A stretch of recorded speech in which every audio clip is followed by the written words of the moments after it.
Hey there, Pride fans, and welcome into another edition of the W. Mason Coach Report right here at GoHofstra.com. Dan Savarino, Kathy DeAngelis, the head coach of the Red Hot Hofstra Pride field hockey team. 6 in a row, Coach.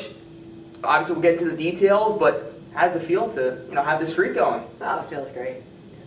So when you go into this, and we go last Wednesday against Fairfield, your first home match, a 2-1 win, overtime. Then you go up to Vermont, Catamount Classic, two very difficult teams, Vermont and then Maine, a team that some of their losses really were in overtime. Two top 15 opponents, a program that has always been known to have a good field hockey program. You beat both of them, 4-0 on Saturday, 2-1 again on Sunday. Let's start with that Wednesday match, though, back at home. Janelle Boileau scores in overtime.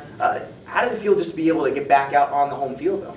Well, that was the most exciting part of the game, obviously, to be at home. We had been on the road for all preseason, so I think the inspiration, all of us were truly excited just to finally be at home and show everyone at Hofstra where we're at in our game, and we certainly did that. Well, then opened up a 6-game road swing, and 2 of them, of course, this past weekend, as you were just mentioning. You go up to Vermont, and the Catamount Classic, the most valuable player in the entire tournament, Claudia Marin-Samper. She had 3 goals in the tournament, a couple of assists as well. He has been red hot as of late, leading the team with 7 tallies on the year. What has it been about her? I know we've mentioned about, obviously, her scoring, and you give a lot of credit to, of course, her teammates for this, but what has it been about her that has been clicking so much right now? Well, she's got great players around her, and you can't be a great player unless you have players around you, and I think that's what the chemistry is on the striker line. And we're playing without Stella right now, so we have different players going into the lineup. But we have a great chemistry, and she's extremely dangerous in the attacking third in the circle. It's just a matter of getting her the ball, and that's what our teammates and what the other strikers have been able to do, and our attacking midfielders. Well, somebody else who's really been stepping up as of late, well, really the whole season, has been a freshman, and Simca Shern.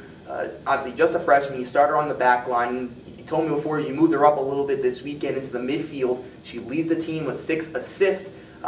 What has it been about her that's developing the chemistry with that striker line?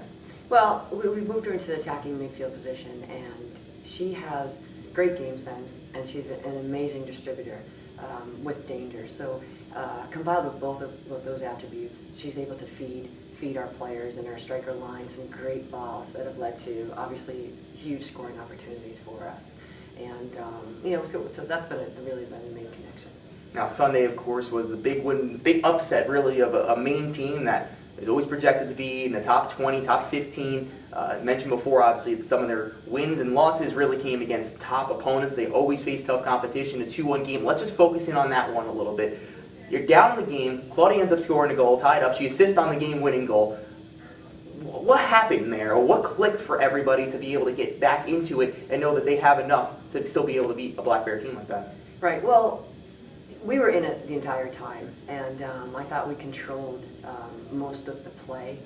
Maine is extremely dangerous. They're very powerful, and they're just strong core athletes. So we had a great game plan against them, and I think the biggest, probably the biggest attribute was that we were able to follow a game plan that we had set in our defensive structure, and that's really the core of what happened. For us to come back and score, we put ourselves in those opportunities because we just absolutely played great. And I couldn't have asked for us to perform any better where we're at in our game right now, and to be able to see us play at that level against a team that truly has a high caliber, top 15 mentality. It was just exciting, and still really proud over how we played overall.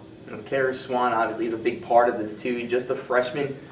In the cage there, and she had 8 saves, which is a season high for her on Sunday alone. Obviously 2 other wins, and since she's been in there, things have really started to roll for everybody.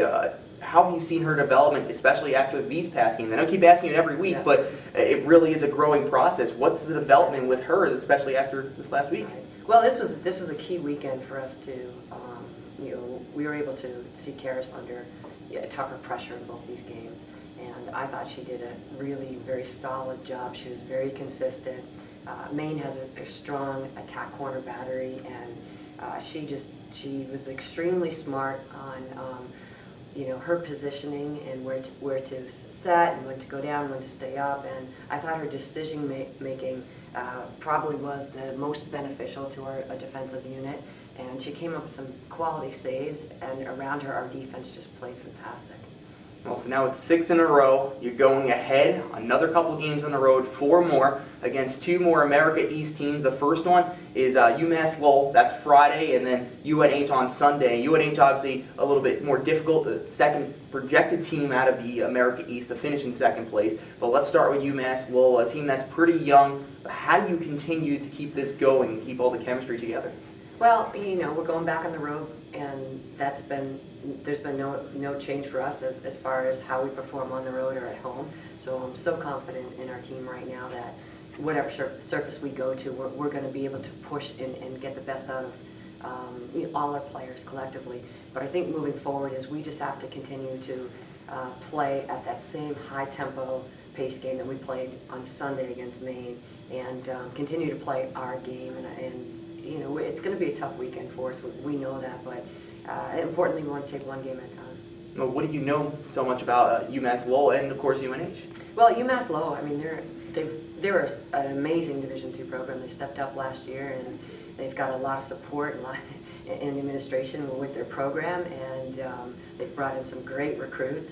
They have a really beautiful blue AstroTurf, which we're going to go back to, which is really, really nice.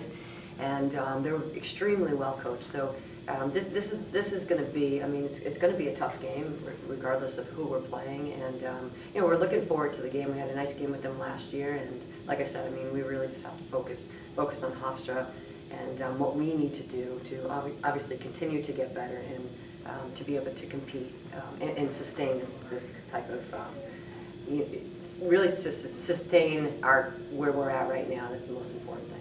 Well, it's Friday and it's Sunday. Finally, Coach, how do you make this 7 in a row and 8 in a row? Well, if we keep playing like we did on Sunday, I think we have a really, really good shot at that. All right, Friday, Sunday, 2 more road games for the Pride. We'll be back sometime next week. So that's it for this week's edition of the W. Mason Coaches Report.